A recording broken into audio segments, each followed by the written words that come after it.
Kaixo eta ongi etorriak bertzegun batez, Zunat magazinera gaur hortzeguna dugu, apirilaren 13.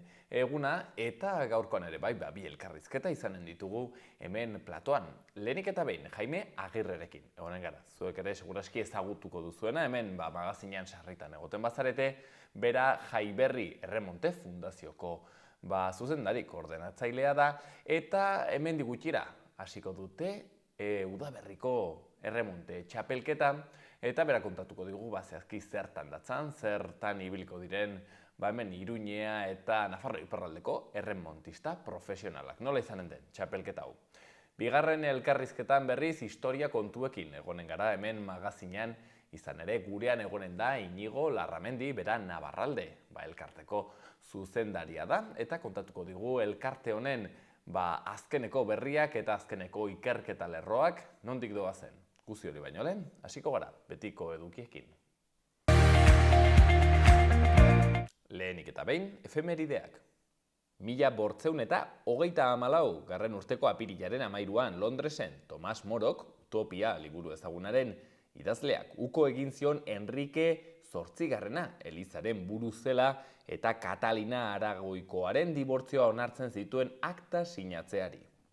1786an, Indiatik zetorren lehen elefantea iritsi zen Estatu Batuetara.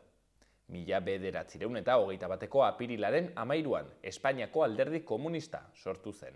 Eta 1931an, 10 urte beranduago, Eibarren Espainiako bigarren errepublika aldarrikatu zuten. Ea zer dugun ere agenda kulturalean?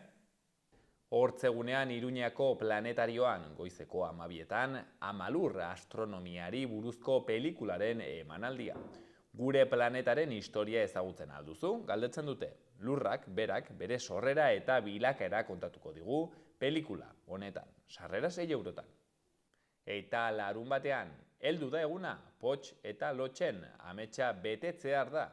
Urteak daramatzate egun honekin amesten Pots eta Lotx aireportuan ikuskizuna, eskainiko da Atarrabiako kulturretxean atxaldeko 6etan 3 euroren truke. Eta baitere 8etan kopaz kopa antzezlana Burlatako kulturretxean. Eta orain egunkarien azalak, ea ze berri dauden. Diario de Notiziasen, lerroburu nagusian, Volkswagen Nafarroak bateria planta baterako plan bat aurkeztu du, baina finantzaketarik esleitu gabe. Enpresako zuzendariek proiektuaren berri eman diote foru gobernuari, baina ez dute inbertsioa bermatzen. Jaurlaritzak laguntzen eta abantaila fiskalen esparrua zirriborratzen du. Argazkian berriz Osasunako jokalariak autografoak sinatzen dabiltza. Izenburuan, gorritxoen suhartasuna. Bertze lerroburu batean, Fermin Alonso eta Maria García Barberena UPNeko zinegotzi iruindarrek mailari planto egin diote eta peperekin bat egin dute. Alderdi Popularrak ekitaldia antolatu zuen horretaz gain atzo Elizondon iparraldean askatasunik ez dagoela esateko. Berri gehiagotan, 3 banku pistolaz jo zituzten banda desartikulatu dute, eta baita ere geroa baik osasuna, autogobernua eta trantsizio ekologikoa lehen etxiko dituela esan du. Diario de Navarraren kasuan, lerroburu handi batean, bai bakarrik da bai legetik ia 1000 zigorren beherapenak etorri dira, legea erreformatzeko presioa areagotuz. Bortxaketagatik eta abusuagatik zigortutako 100 lagun baino gehiago aske geratu dira.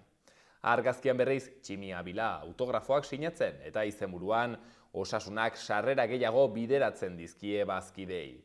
Berri gehiagotan Enrique Maiak Barberena eta Alonso kargugabetu ditu pepera joan ondoren eta autokarabanen aurkako eraso gehiago Otxondon. Baitere, banketxeetako lapurtalde bat erori da Nafarroan.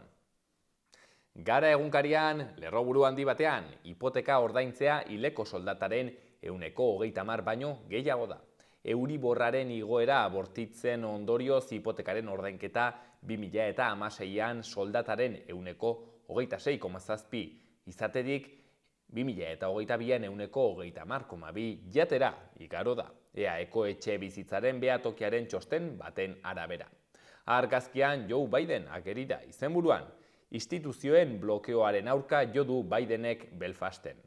Berri gehiagotan Garamendik ukatu egin dio Legebiltzarrari misio etikoari buruzko oinarrizko datuak eta Urkullu lehendakariak HTari buruzko tonua jaitsi du Frantziako enbaxadorearekin aurkitzean. Berria egunkarian argazki handi batean Joe Biden izenburuan, Bidenek Ipar Irlandako instituzioak babestu ditu. Estatu Batuetako presidenteak gobernua lehenbailehen osatzeko eskatu du Belfasten. Irlanda bisitatu du Ostiral Santuko akordioek 25 urte egin dituztelako. Berri gehiagotan, gerraren gordina. Urte erdia egin du Etiopiako gobernuaren eta Tigraiko gerrillaren suetenak. Herritarrak ondorio larriak pairatzen ari dira oraindik. Baitere Nazio Batuen erakundeak Afganistanen duen jarduera zaildu egin du Andre afganiarrak kontratatu ezinak eta Gasteizen 3 alderdi indarrek parekatuta. Eta Euskal Herria irratian, Esparzak ziurtatu du Garzia Barberena eta Alantsoren iesak ez diola kezkarik eragiten.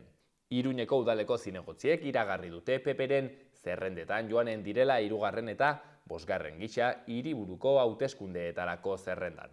Alboko berrian, Barkosek kritikatu du PSNek ez duela aurrera pausorik eman eskuduntza berrien transferentzian. Eta azkenik, errenta aitorpenaren kanpaina gaur hasi da.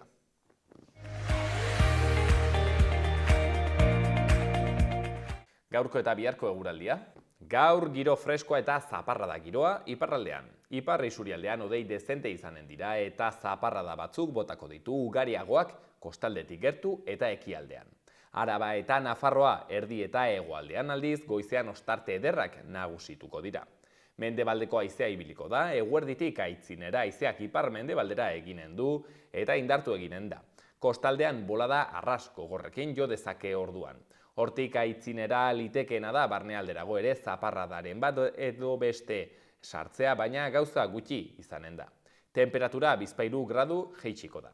Lehen orduetan elurkota 1000-1200 metrora egonen da, baina igotzen joanen da atxaldean 1500 metrora izan arte. Eta hortziralean temperaturak gora eginen du. Goizean hego haizea ibiliko da eta minimoak eta maksimoak igoaraziko ditu. Leku haunitzetan temperatura 17-18 gradura aietuko da. Zerua arras hodeitsu agertuko da, goizean erabat estalita eta euria eginen du, batez ere ipar partean. Atxaldean zaparradak tartekatuago botako ditu.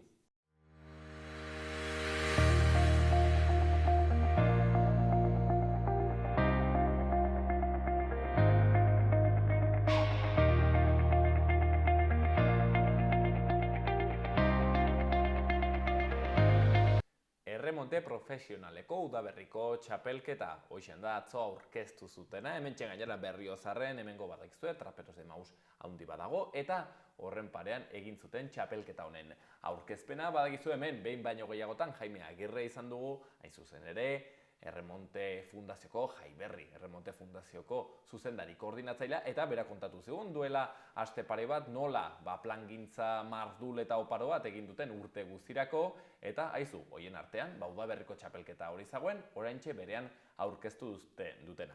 Gaur, hain zuzen ere, berriro ere, Jaimerekin egonen gara, kontatzeko zertan datzan zehazki txapelketa hau, beraz, arratsaldeon Jaime, mila esker gurean egotegatik. Arratsaldeon, eskerrik asko zuei. Jaime, hemen ja gustora, hemen tertuliano ja habituala, diogu ematen impulso hemen, txaloan erremonteari. Bai, bueno, gu ere bai oso pozik gaude una etortzea, eta bueno, zuerren duzutela, ja, txapelketa osoarekin agertzen zara hemen zabaltzeko pixka eta erremontea. Hemen txema duzu tokia, erremontea zabaltzeko, nahi aina. Jaime, aipatzen genuen, udaberriko txapelketa, erremonte profesionaleko udaberriko txapelketa aurkeztu zenuten, zer da txapelketa hau? Bueno, pues aurtengo bigarren txapelketa da, eta bueno, hau nahiko luze izan behar da, ez? Jan behar dugu 12 herritara, eta bueno, erran genuen bezala beti, gure asmoa eta gure helburu nagusina da hori, erremontea eramatea toki guztitara, ez? Eta hortan gaude txapelketa honetan. Ze forma izanen du, ez dakite bikoteka, bikoteka da beti etzun dira erremontea, baina zenbat bikote, ze forma izanen duen? Bai, erran dugu bezala nahiko luze izan behar da, horregatiken antolatuko dugu 5 bikotearekin, Eta gero, bueno, lehenengo fasetan egin behar dugu laurdeneko ligaxka bat, denen kontra, ateko dire 10 eliminatoria, eta, bueno, hori eliminatoria horretan, jamar dugu, pues, 10 herritara, ez? Zubiri, Irurita, Ororbia, Peralta, Larrainzar, Ansoain, Zizur, Lekunberri, Zintureniko eta Dagoiz. Saiatzen gara, pues, toki guztitara eramatea erremontea, eta, bueno, nik uste dut txapelketa honetan lortu dugu, ez? Iaia Nafarro osora ukitzea, ez? Hor deigarria egiten zaigu igual, Zintruen igorena, ez? Pixketa igual dela bintzaretela. Bai, gure helburua da, bueno, beti kostatzen da gehiago herribera eramatea erremontea, eta, bueno, txapelketa honetan lortu dugu Zintruen igoko udalarekin akordio bat egitea eramateko, eta, bueno, oso pozik gaude.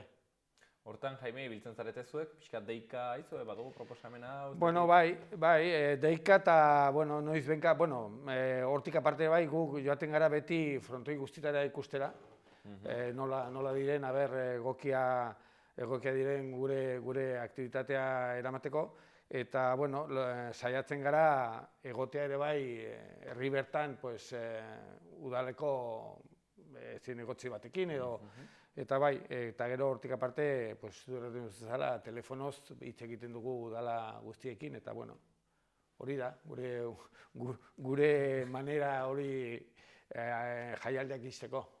Jaime, Zintruen-igoko frontona, beraz, fronton handi bat badu, Zintruen-igo? Bai, da polideportibo bat eta frontoia nahiko polita, ez? Gainere, izan ditu 42 metro, guretzat oso egokia, eta, bueno, probatu dugu frontoi hori eta polita da. Sareak bota barko dituzte, zuek hori bai? Sarea badago sarea ere, osek lan gutxigoan. Erremontistak, falta dira orain. Bueno, hori beti badakigu, ez, eramaten baduzu aldi batez remontea herri batera, pues, normalmente gero errepikatzen dugu, eta horrela hasten da, ez? Eta, bueno, ikusiko dugu. Handik aurrera, baldin badaukagu aukeran bat, remonteko sekzion bat antolatzea edo zerbait, pues, segituko dugu. Ligaxka hau beraz, hasiko da, erraten genuena, final laurdeneko modalitate horretan. Data, noiz eta non izanen da lehen? Bueno, ligaxka hasten da asteberin, datorren larunbata apilean 15, Zubirin, eta gero hortik aurrera ja astebururo izaten dugu jaialdi bat. Beraz, larunbat honetan, Zubirin, lehendabiziko hitzordua, eta gero astebururo jak. Hori da. Batean, beraz, adi egon, hortzen, zuen herrian tokatzen den erremontea eta hori ikusteko aukera paregabea. Gero, semifinala, kasu honetan, Lizarran okerrezpanago. Bai, Lizarran. Hori bi erdi finalak egiten dugu egun berin, Lizarran, izanen da ekainaren 17an, eta, bueno, gurentzat ere bai oso garrantzitsua da, ez, Lizarrara ematea. Herri nahiko importantea da, Nafarro osoan, eta, bueno, hitz egin dugu hango udalarekin, esan ziguten oso pozik ziren eramateagatik remontea, eta, bueno, gurentzat bai oso garrantzitsua da. Egon azarete Lizarran, lehenagotik? Bai.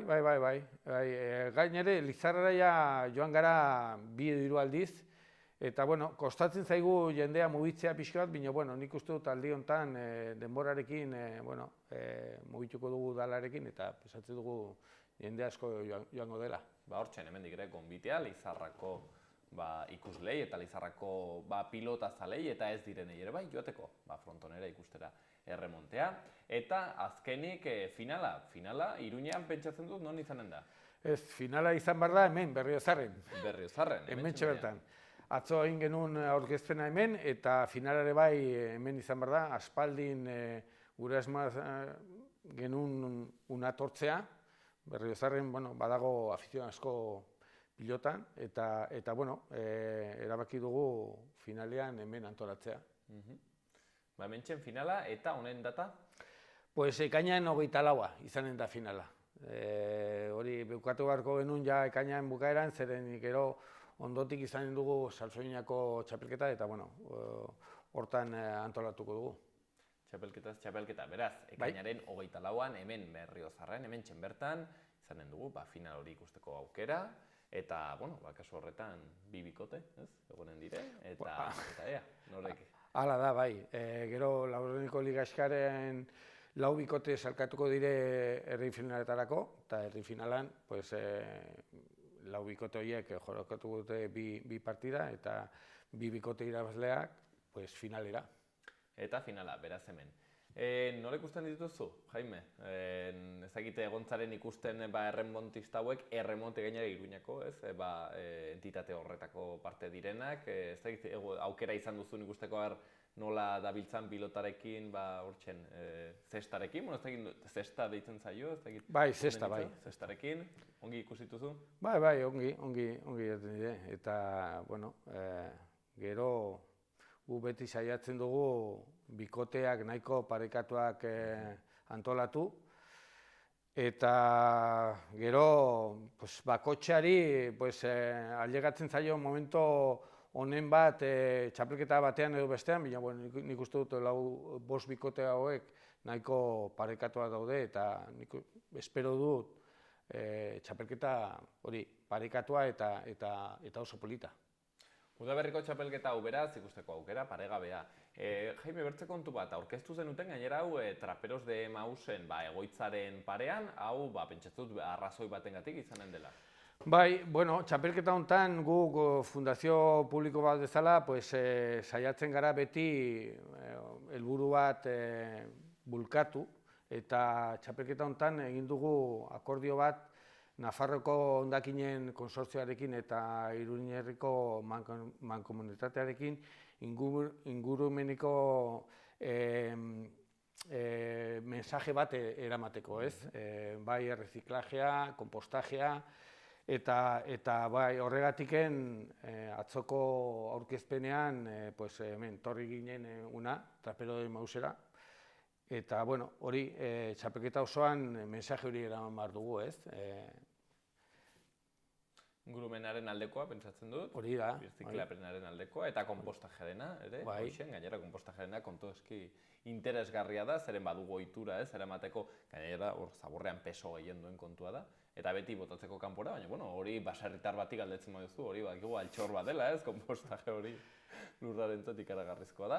Beraz hortzen, zuen mezua, eta horretaz gain beti ere baduzue Adanorekin egiten duzuen kolaborazio hori, kasu honetan baitere. Bai, hortik aparte beti guk badaukagu konpromiso bat Adanorekin, txapelketa oso hori, eta txapelketa honetan gauza bera, ez? Bakarrik aldatu behar dugu pixu bat hori sarreren kostea, zeren, bueno, ikusi dugu aurten lehenengo txapelketan nola 6 remontista berriak debutatu dute, nabaritzen dugu jende gaztea etortzen ari dela frontoira, eta, bueno, ailegatu zaigu mezu bat beraientzat igual 10 euro sobera diru izango zen, eta, bueno, aldatu behar dugu pixu bat, 16 urtetik 22 urtera ordaindu behar dute 5 euro bakarrak. Eta gero hortik gotxila 10 euro beti bezala, eta, bueno, eta zueran duzu bezala, dirua biltzen dituguna dena izanen da Adanorentzat. Adanorentzako, eta kasu honetan, hoixen, gazteak ere erakartzeko, gaztei nolabait ere ateak erekitzeko, proposamen hori, ez? Prezioak merketzeko, gazterik gabe, arrobirik gabe, ez baitago, etorkizunik. Hortzen, ez dakit zerbait garrantzitsua geratzen zaigun errateko, Jaime, zerbait atzen duguna? Ez, uste dut ja errandu duena, ez? Txapelketa oso polita izan behar da, pensatzen dut. Bikoteak, bueno, onak eta parekatuak, remontista gonena jolastu behar duten.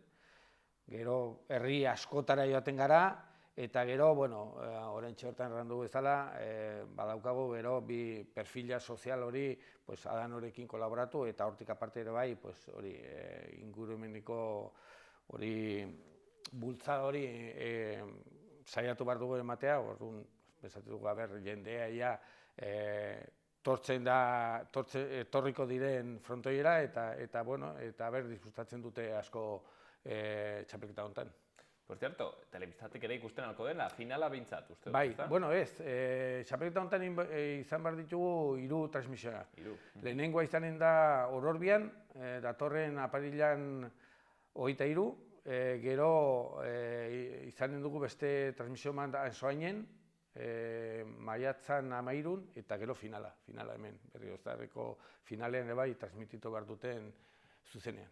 Hortxe, Navarra TV-n ere erremontea ikusteko aukera, antolatu duten udaberriko txapelketa honetan, erremonte profesionaleko, Nafarroako txapelketa honetan, eta gaurkoan hau kontatzen nahi zuzen ere, Jaiberri Erremonte Fundazioko zuzendari, koordinatzailea, kudeatzailea barkatu den Jaime Agirrerekin, hemen behin baino gehiagotan egoten dena, eta gu esker honez gainera, gaurkoan ere bai, eskertzea garatzen zaigu, Jaime, eskerrik asko gurean egoteagatik. Eskerrik asko zuei, zeren zuen laguntza gure antolaketak zabaltzeko oso importantea da. Esker.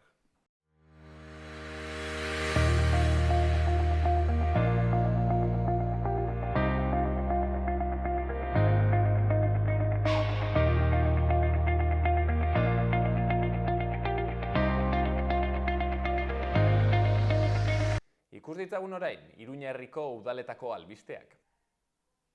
Barainenen kultura arloak 2023ko Barainengo festetako karteleiaketa jarri du abian, ohiko legez, haurrak eta helduak modalitateekin. Bi modalitateetarako honakoa da obrak aurkezteko epemuga, 2023ko apirilaren 21ko ordubiak, ostiralean. Lanak aurkeztu behar dira kultura etxeko ate zaintzan. Burlatan ezagutu kitsua pixka bat ikastaroa antolatu dute. Ikastaro honen helburua kitsuara hurbiltzea da. Ameriketako hizkuntza indigena garrantzitsuenetakoa, gure karriketan dauden hizkuntza ederrenetakoa, diote udaletik. 16 urtetik gorakoendako egina ekainaren 2 arte. Hortziraletan 6:30 8:30. Iruñean Ekozine nazioarteko zinema eta ingurumen jaialdiak ingurumenarekin jasangarriago bizitzeko bertze modu batzuk aurkeztu ditu aurtengo edizioan. Dagoeneko eskuragarri daude 4 saioetako doako sarrerak Golen Baionan apirilaren 17tik 20ra 7:30. Baita ere Iruñean 6 herrialdetako 6 film saritu beldurrezko komediaren argudioarekin, Gazteriaren etxeko zine-tag zikloaren hiruhileko honetako proposamena izanen da. Gaur egungo arazoei buruzko hausnartzeko doako proiekzioen multzoan 11. edizioa da. Eta azkenik datorren astean ezagutuko dira epaimahaiak Sanferminak iragartzeko aurkeztu dituen 10 kartelen diseinuak eta irabazlea aurkezteko bozketa herrikoia hasiko da. Udalak gogorazi du ezin dela publiko egin kartel parte hartzaileen egilea eta irudia irabazlea argitaratu arte.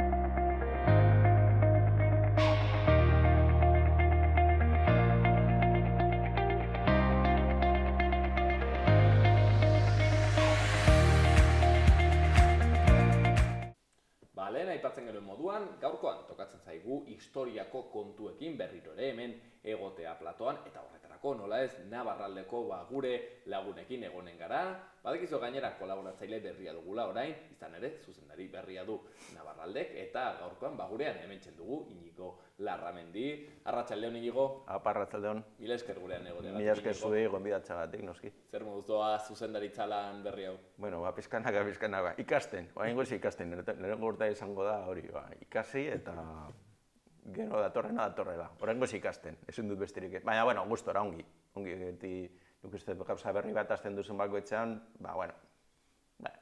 gogo sartzen duzu eta ikasten esan bezala. Pentsatzen dut horretan hori bai buru belarri, ez? Hau da burua horretan bai. Ez gara nesaspertzen, egiteko gozak badira, baina, bueno, ongi. Hain zuzen ere, gaur etortzen zera, zenbait berrirekin, nola biten, Navarralden egiten ari zareten kontuak. Hoietako bat, ez dakitzeazki Navarralderena edo zuen hurbileko norbaitek atera duen publikazio bat, kasu honetan, Antzuolako alardea eta armarriaren inguruko ikerketa bat egin dute, eta badu horrek bere mamia. Konta iguzu, Bai. Bueno, esan bezala, ez du berez Navarraldek egin du, atera du edo argitaratu du Antzolako udalak, bertako herritakoak, baina hori bai, egilea, idazle baina gehiago ikerlaria, eta egin duena da Patzi Olabarria Irizar, eta bera bai dela aspalditik Navarraldeko laguna, kidea, eta bar. Eta, bueno, kontua da, bera bazela bere garaian, duela, 10 urte baino gehiago, bertan Antzolan zen kultur zinegotzia, eta, bueno, bere garaian, jagatu zitzaion, uste, Navarralderen gandik, hain zuzen, proposamena edo irudikizuna, bertako armarriri buruz hausnartzeko, bale? Eta, bueno, hortik dator ikerketa, bale? Orain luzatuko gara horretan. Berez, liburuaren izena da Antzolako armarrearen alardea, alegia.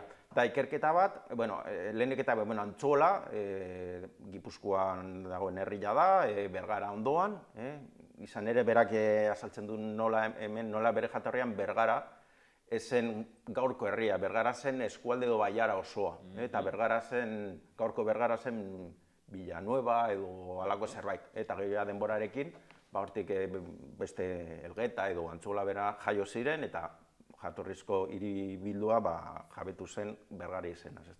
Hori ere hemen azaltzen du. Kontua da, aitzaki horrekin berak egiten du, orain azalduko dugu pizka bat, ikerketa nahiko lokal bat, tokikoa, nolabait esateko, orain azalduko duguna, baina berez honen garrantzia da, badaukala ondorioak ikuspegi orokorrago batekin. Askotan gertatzen da, suazten zarela adibide zehatz batekin, toki batekoa, baina ari hortatik tiraka, agatzen zea gogoetan mamitsuago batera eta orokorrago batera. Simbolizatzen du, ez? Bai, finean da, gure erabiltzen ditugun, baterzen ikurren eta ohituren ohituren inguruko gogoeta bat, alegia. Berak erakusten du ikerketa honekin nola Antzolaren kasuan betikotzat eta berezkotzat dauzkaten ikurrak eta askoz berrioago dira eta nola argi eta garbi, Espainiatik sortu diren, eta guk barrenatu ditugu. Nik uste hori dela ikerketaren mamila, eta horregatik ekartzen dugu hona. Oso azkar, kontua da, Antzola herri honetan badago, alde batetik badaukate alarde bat, alarde del Moro esaten diote, ze horre alardea ezagutu duzue Hondarribin edo Iruin egiten delako, antzeko bat egiten da Antzolan eta bertan moro edo musulman bat edo mairu bat agertzen da tartean, eta gero badago bestaldetik herriko armarria. Eta, hau guztia dator, armarri hortan, Gipuzkoako armarrian bezala, agertzen zirelako noaingo, 12 kanoi eta errege bat. Baina batez ere, honen guztien erazena ziren 12 kanoi horiek. Gipuzkoako armarrian ere agertzen direnak. Oso labur esan da, 12 kanoi horiek badira Nafarroa garaiaren konkista garaian, Gipuzkoar milizia batzuk edo, Gipuzkoar batzuek baitu zituzten Nafar armadaren kanoi batzuk.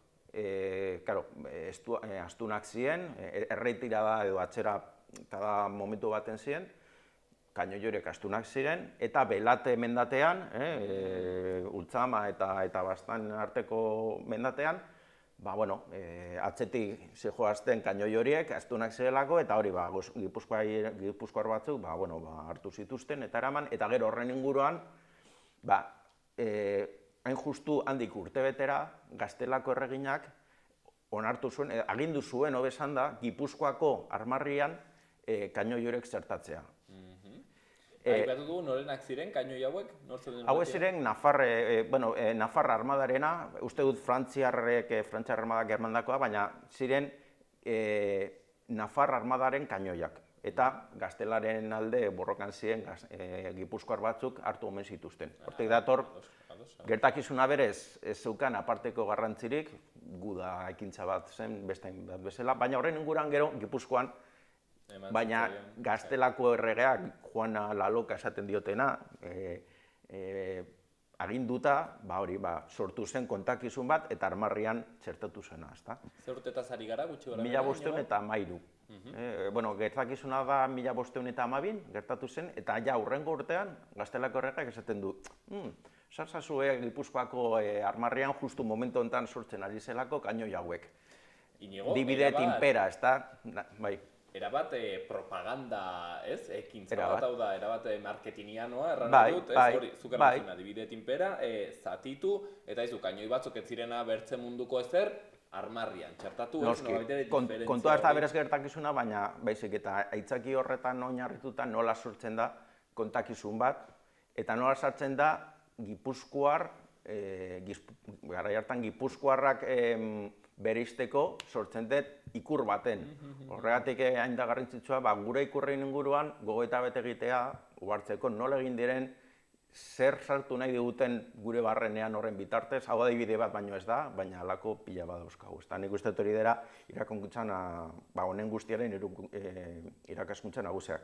Berez esan bezala, kanoien honen harira berak egiten du ikerketa bat, alde batetik armarriari buruz, ikusten du Antzolako armarriak bere jatorria daukala Gipuzkoako armarrian, baina interesgarriena da, kasu hontan, armarri hori sortzen dela 18. mendea, duela esain beste, eta batez ere, hori guztia asmatzen duela Madrilgo rei de armas, esaten zitzaion, momentu hortan halako armarri bat legin bidez jasotzeko, tipo batek bere unespena eman behar zuen. Rei de armas hori Madrilgo tipo bat, Espainiako erregeen menpeko tipo bat, eta berak sortu zuen armarria, Gipuzkoako armarriaren esate bat hartuta, eta honena da, horren inguruan sortu zuela kontakizun bat esanez, jatorria zala Antzolarrek, Antzola zen sortu herri bezala marzuntzearen mendera arte. Berak esaten du, 10. mendean, Lizarratik gertu,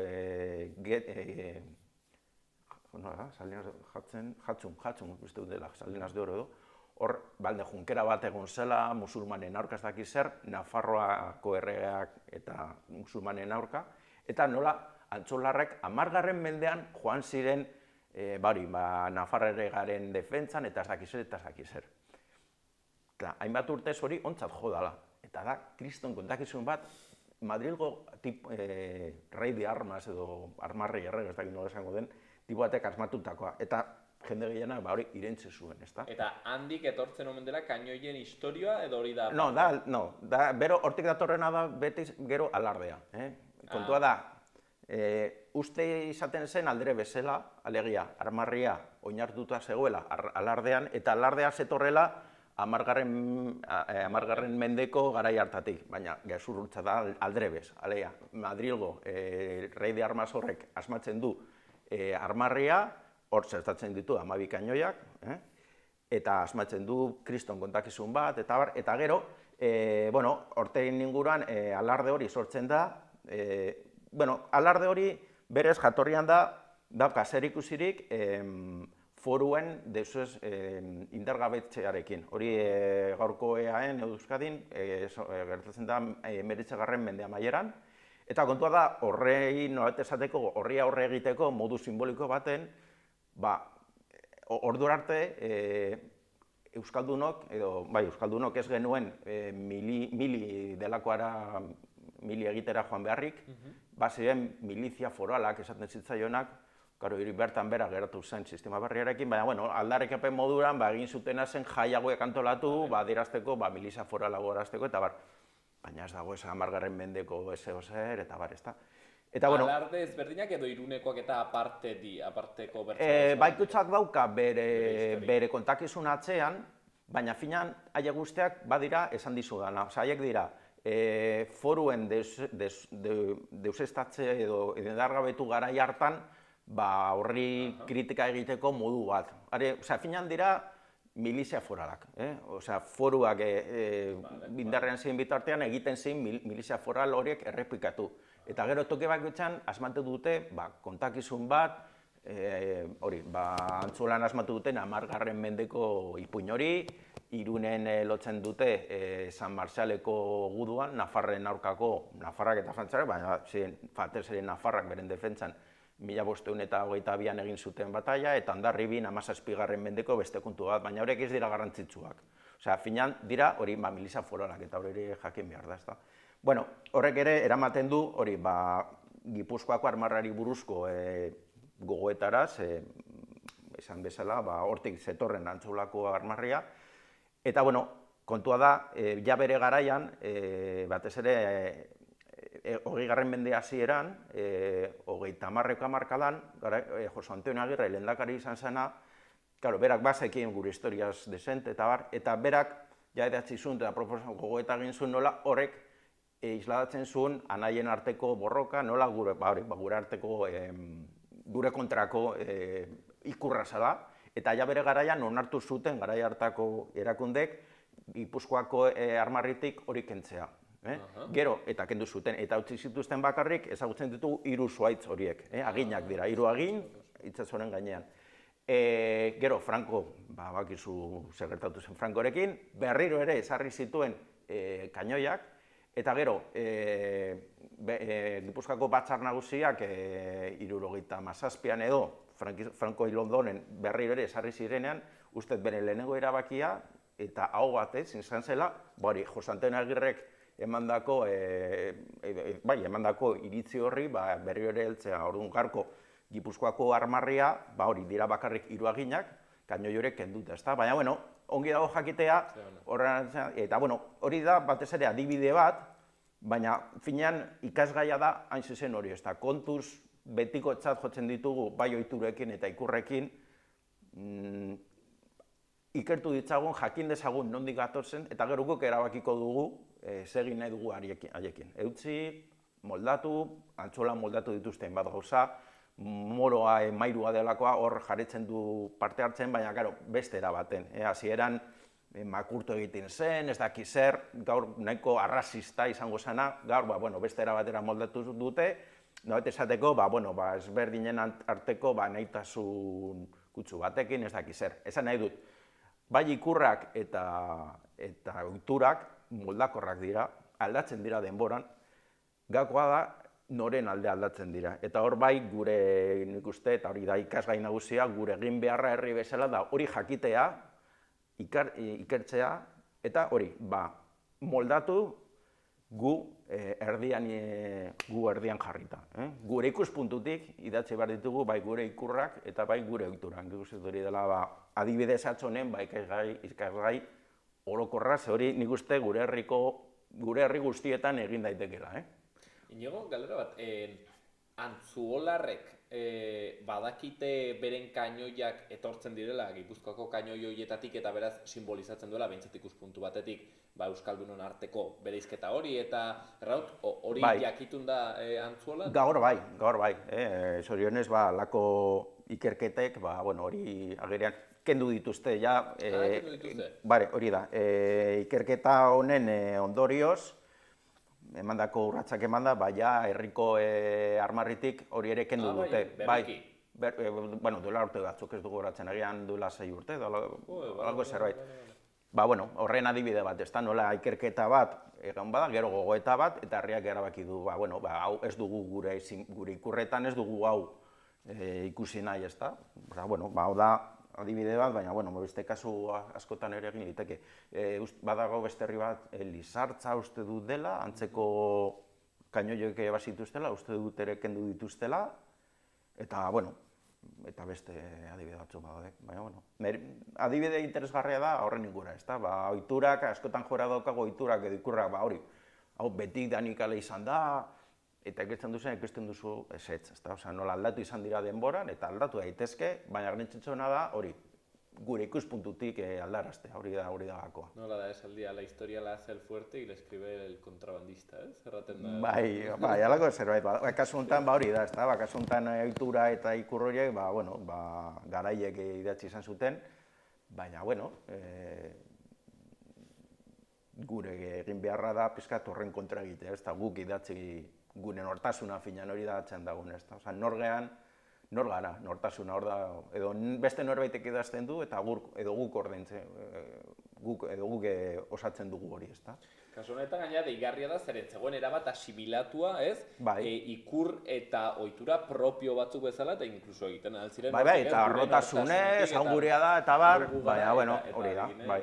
Konturatu gabe zer eta nolabait ere, ez, erreproduzitzen... Claro, hori da, pentsatu gara, baina horregatik hain indartzu eta hain poteretsu arlo hau, ez da? Eta horregatik da hain garrantzitsu hau behar bezala lantzea, ze beste jendeak ez da horretaz konturatzen, herripegatzen dut, eta ja hori, finan zure buraz beste egiten duzu, oharkabean, hori da garrantzitsuena, oharkabean egiten duela jendea, ezta? Bueno, horreta garrantzitsua da jakitea, nondik datozen gauzak zergatik, eta gero, hor ere eztabaida bat egon zen herrian, ez da, orain banoa eta hor erabakitzen dute, gero herriak eztabaidatu eta erabaki behar du, baina ezagutzarekin, eta ja ondoren, ja erabakitzen da, ezta? Hortxe, nola historia sartzen den, gure arrakaletatik ere bai, hortxen.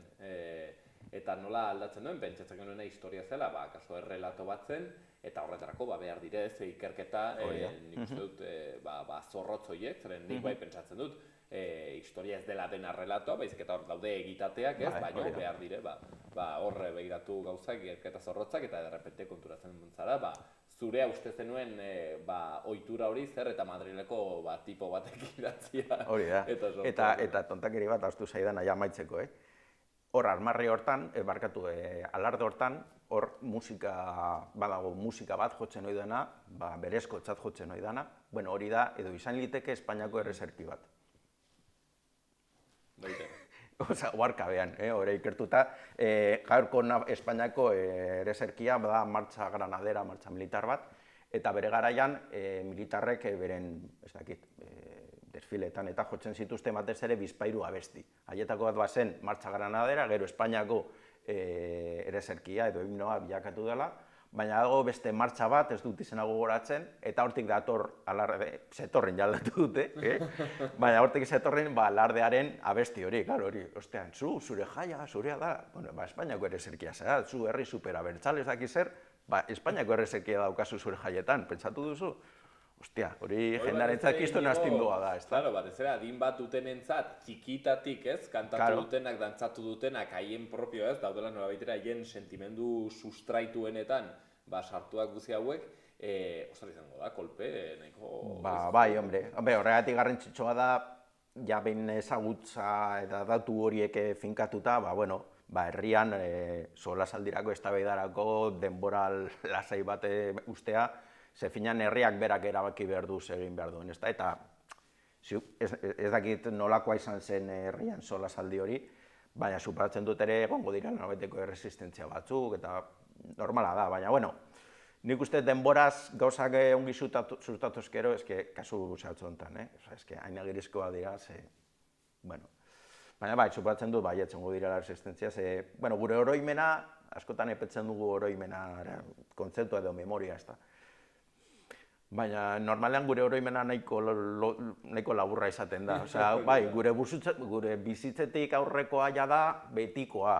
Eta, ez da horrela, ez da. Horrekin jokatu behar da, gauza bat da gutako bakoitzaren memoria eta beste gauza bat da herri baten memoria, ez da. Eta herri baten memoria asko zabalagoa da, asko handiagoa, ez da. Pentsatzen dugu inigo, egun urte handi zirela eta egun urte badire atzo goitzean, ez? Batzutan kontatzen dit, ezagun batek errepikatzen dit datu hori nik nahiko ilustratiboa dela, erraten duela, Kleopatratik gaur egun arte dagoen distantzia dela txikiagoa Kleopatratik lehendabiziko Egiptoko fareo horietara hartako azara. Hor denbora gehiago pasatu zen, eta pentsa non dagoen Kleopatra. Erran batzutan nola historiaren distantziak badiren. Gauza bat da denbora, eta beste gu denboraz daukagun percepzio. Eta hor alde nabaria dago, hori da. Beste kontu bat inigo aipatu zuela, eta nik uste berezi dola horretaz hitzpare bat erratea. Aipatzen genuen ez, alarde horren kontu, antzuola, pixket mairuen edo moroaren alardea deitzen zena, eta klaro, hor sartzen da gero dilema hori ez, gure ohitura bat izan da, baina, klaro, badu kutsu, seguraski, gaur egungo begietatik, erabat arrazista izan daitekena, segun nola egiten den, eta hor sartzen da dilema, ez da inigo, ze puntotaraino aldatu behar dugu hau, ze puntotaraino ez, zeren batzuk erran egutea ez du tradizioak, tradizioak dire, ez, nola baitere, eta ohiturak daude hor, representazio bezala, eta batzuk erranen dute, ohiturak aldatu behar dire, eta ohitura bat kaltegarria baldin bada, sektore bat entzat, orduen aldatu behar da. Ezakit hori izuk nola ikusten duzun pertsonalean?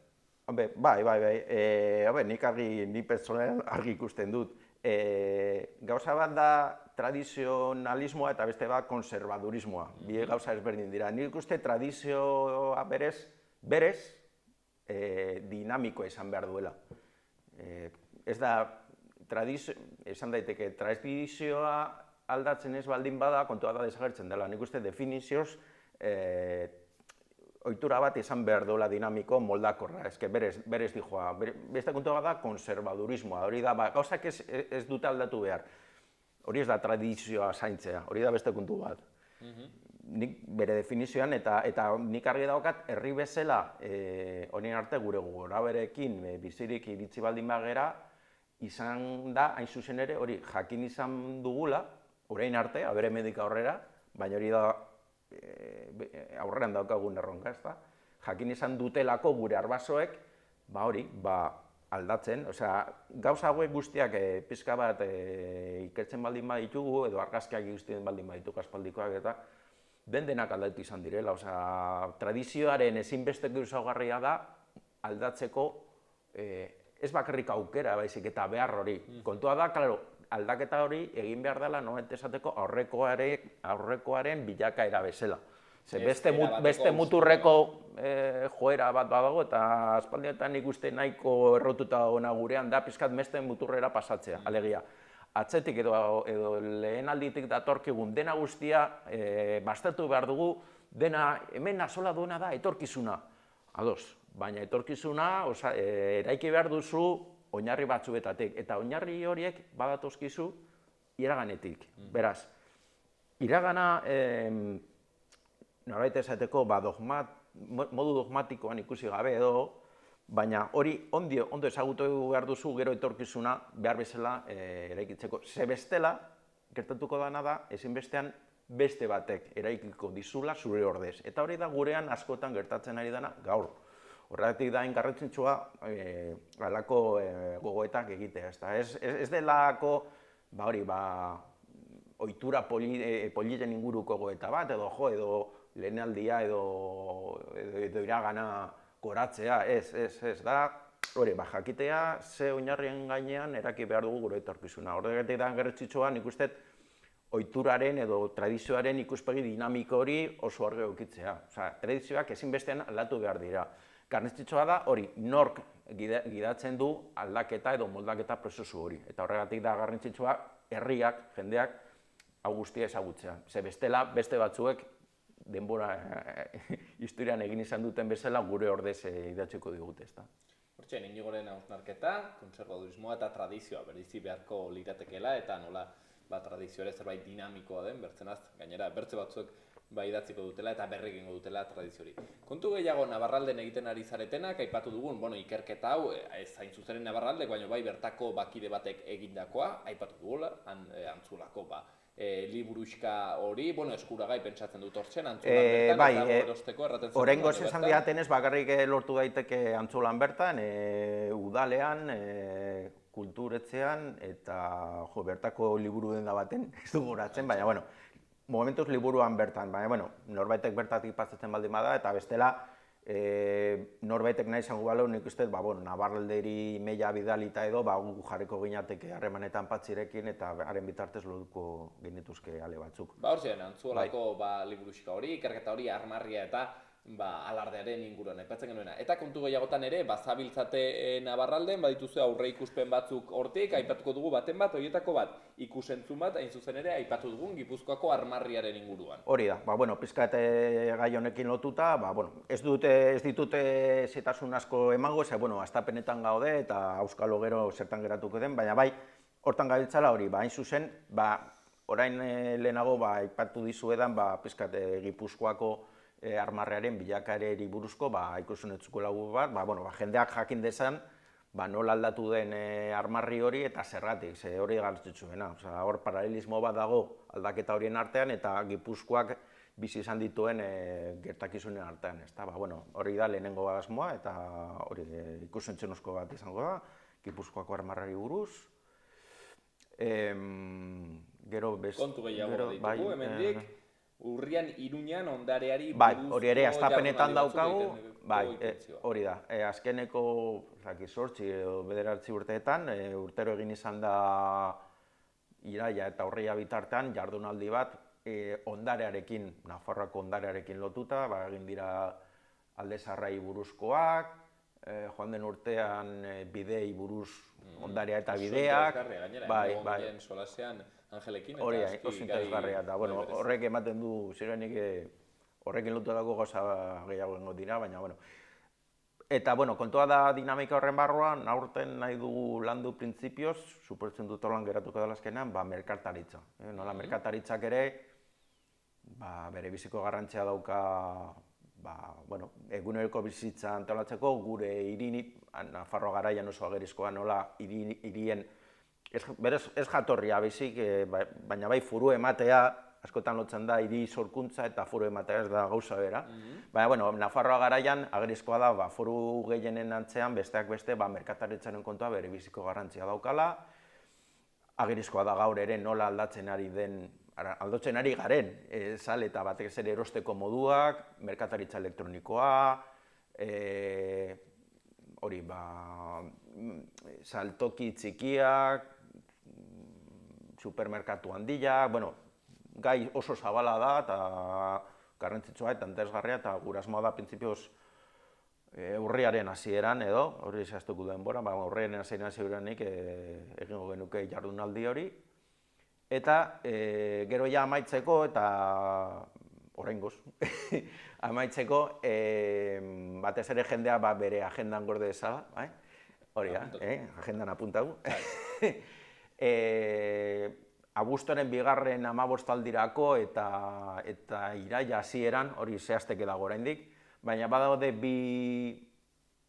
hastapenetan edo abian dien bi ekitaldi, lehenengoa bai gurea izango omen dela, oraindik ez dago zehaztuta edo itxita, baina asmoa behintzat, orduan hor guztien dugu, gustatuko litzaiguke auritzen, joan den pare bat aldiz beste gauza pare bat egin ditugu auritzen, joan den urtean faseriei buruz esate baterako, komunala, faseriak eta honek guztoi. Eta gure asmoa da antzeko zerbait aurten egitea abuztuaren 2. 15 aldian, 824ko Orreagako 2. edo 3. batailari buruzkoa. Ze hor da Nafarroko erresumaren jaiotza erakunde independente bezala, bale. Horren inguruan, asmoa da antzerki bat ere zertatzea, goza asko ditugu oraindik zehazteke, baina jendeak bere agendan zertutu dezan, egin dezala auritzen, gure asmoa badala hori egitea.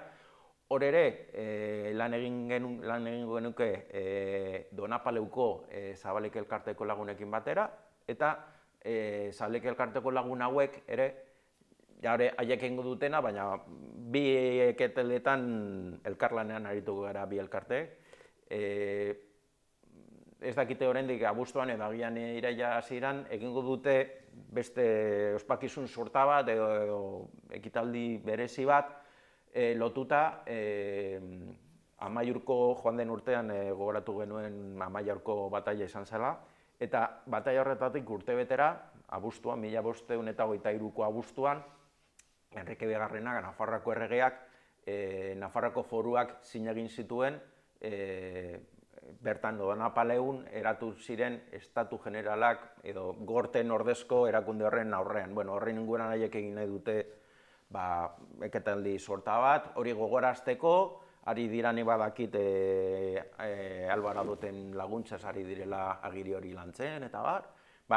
Finan aitzaki horrekin, gainera oso ikuspegi orokorra eta nazional batekin zeo zer egin nahi dutela.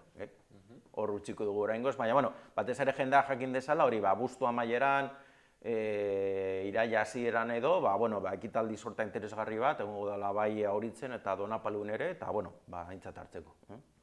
Egitarau mamitsua, beraz, Nabarralde Gortxen, buru belarri prestatzen hainbat kontua, aipatzen genuena ikusentzunezko hoiek Iruñako ondarearen inguruko ziklo hori, eta gero, aipatzen genuen, bertze ekitaldi sorta hori, bai Donapaleuko lagunekin eginen dena, eta baita ere, Orreagako 824ko gudu horren karietara, eta Nafarroko erresumaren edo Iruñeko erresumaren sorrera ekarri zuena. Gaurkoan hemen utziko dugu, hain zuzen ere, ibili gara solasean, plazer honditzez, Inigo Larramendi, Nabarraldeko zuzendariarekin, beraz, Inigo, eskerrik asko bertze behin hemen egoteagatik. Zuei eta hurrengo arte.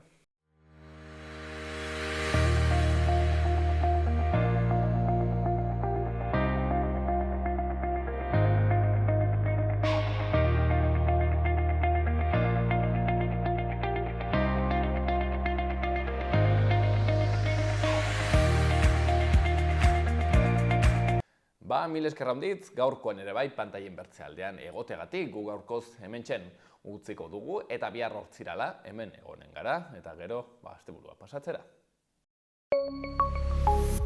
Gobierno de Navarra. Nafarroako gobernua.